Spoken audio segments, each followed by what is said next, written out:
तो क्या हो अगर मैं तुम्हें ये कहूँ कि एक तितली के पंख फड़फड़ाने से दुनिया के किसी एक कोने में तूफान आ सकता है।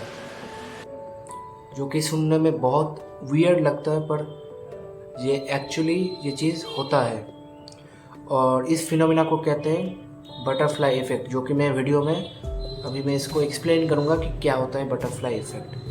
तो बटरफ्लाई इफ़ेक्ट को जानने से पहले मैं एक छोटा सा एग्जांपल लेता हूँ, जो कि इस एग्जांपल से बटरफ्लाई इफ़ेक्ट को समझना थोड़ा इजी रहेगा। तो ये कहानी है एक, तो कहानी कुछ ऐसा है कि साल 1914 में जून के महीने में ऑस्ट्रिया हंगरी का एक प्रिंस था, एक राजकुमार था। तो वो एक दिन 28 जून को रैंडमली वो अपने गाड़ी से घूमने निकला, ठीक है, उसके ड्राइवर के साथ। और उसी दिन सर्बिया के कुछ टेररिस्ट उसको मतलब मारना चाहते थे, अटैक करना चाहते थे। तो उन लोगों ने उसके ऊपर बॉम्ब फेंका, ठीक है, बॉम्ब फेंका, लेकिन वो बच गया वहाँ से और बच के वो हॉस्पिटल के लिए गया, ठीक है। तो उसके साथ उसका एक ड्राइवर था, जो प्रिंस था उसका। तो वो गाड़ी से गया और गलती से उसके जो ड्राइवर था उसने गाड़ी को गलत डायरेक्शन में, गलत रास्ते पे ले लिया, गली पे ले लिया। और उसी दिन उसी टाइम पे ठीक एक बंदा वहाँ पे सैंडविच खा रहा था एक छोटे से दुकान पे, और वो बंदा भी उस राजकुमार को मारना चाहता था, ठीक है। तो क्या हुआ, जब वो सैंडविच खा रहा था और उस बंदे ने जब देखा कि राजकुमार आ रहा है गाड़ी लेके, तब उसने उस बंदे को गोली मार दिया। और जब, क्योंकि वो राजकुमार था, तो जब उसके पिताजी को पता चला कि ऐसा हो गया, कांड हो गया, फिर उसके पिताजी ने भी बोल दिया, खुलेआम बोल दिया कि तुमने मेरे बेटे को मारा है तो हम भी इसका बदला लेंगे। जो कि सर्बिया के एक बंदे ने मारा था, तो उसको खुलेआम बोल दिया कि हम भी अटैक करेंगे। तो फिर ऑस्ट्रिया ने भी जंग छेड़ दिया। तो वर्ल्ड वॉर 1 का शुरुआत हुआ ये इस इंसिडेंट से। और इस इंसिडेंट में जो हुआ वो था, इस इंसिडेंट से हमें क्या समझ में आ सकता है कि अगर वो बंदा, जो ड्राइवर था, वो अगर गाड़ी को गलत डायरेक्शन में नहीं लेता तो शायद ये इंसिडेंट नहीं होता। या फिर जो बंदा वहाँ पे सैंडविच खा रहा था, जो उसको राजकुमार को मारना चाहता था, जो सैंडविच खा रहा था, वो अगर उस दिन उस दुकान में सैंडविच खाने नहीं गया होता तो आज वर्ल्ड वॉर 1, वर्ल्ड वॉर 2 ये सब, इन सब चीज़ों की नौबत ही नहीं आता। क्योंकि ये एक छोटा सा इवेंट था, जो कि गाड़ी उसने गलत ले लिया, जो कि उसे भी नहीं पता था क्या होगा। या फिर उस बंदे ने सैंडविच खाने आया था उस दिन, उस टाइम पे, जो कि उसे भी नहीं पता था कि बाद में वर्ल्ड वॉर भी होगा। तो इस एक छोटे से मोमेंट, छोटे से इवेंट की वजह से एक बड़ा इम्पैक्ट आया।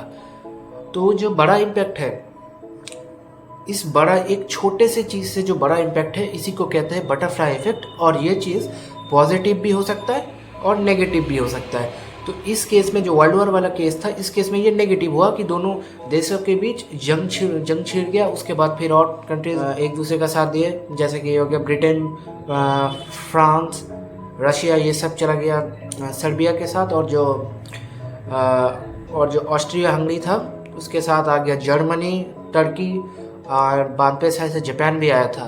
तो ये हुआ। तो अगर ये उस दिन ये इंसिडेंट नहीं हुआ, शायद से वर्ल्ड वॉर नहीं होता। और जो जापान में जो हुआ उसके बाद, या फिर जो भी हुआ, इसका जो नुकसान हुआ, वो चीज़ नहीं हुआ होता। तो इससे एक चीज़ समझ में आया कि एक जो छोटा सा इवेंट है या फिर भी मोमेंट है, वो कितना बड़ा इम्पैक्ट ला सकता है। वो नेगेटिव भी हो सकता है, वो पॉजिटिव भी हो सकता है। तो इस केस में नेगेटिव था। और अगर पॉजिटिव मान, एक और एग्जांपल लेते हैं पॉजिटिव में, बटरफ्लाई इफेक्ट का पॉजिटिव अगर एग्जांपल ले, तो मिस्टर बीस्ट, जो कि तुम लोगों को पता ही है अभी के टाइम पे नंबर 1 यूट्यूबर है वर्ल्ड का। तो वो बंदा मिस्टर बीस्ट 13 साल से कंसिस्टेंटली वो वीडियो बनाया जा रहा है, रेगुलर वो वीडियो बनाया जा रहा है। जो कि उसके लिए मुझे जितना लगता है कि मिस्टर बीस्ट के लिए वो बहुत ही छोटा सा चीज़ है। मतलब उसको उतना हेडेक भी नहीं होता होगा, उसको मज़ा आता है वो काम करने में।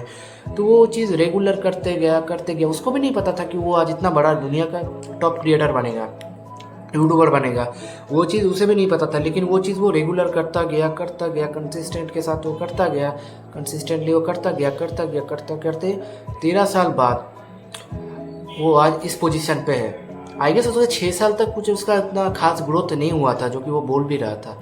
तो वो चीज़ उसने 13 साल तक किया, फिर वो आज तुम्हें पता ही है कहाँ पे है।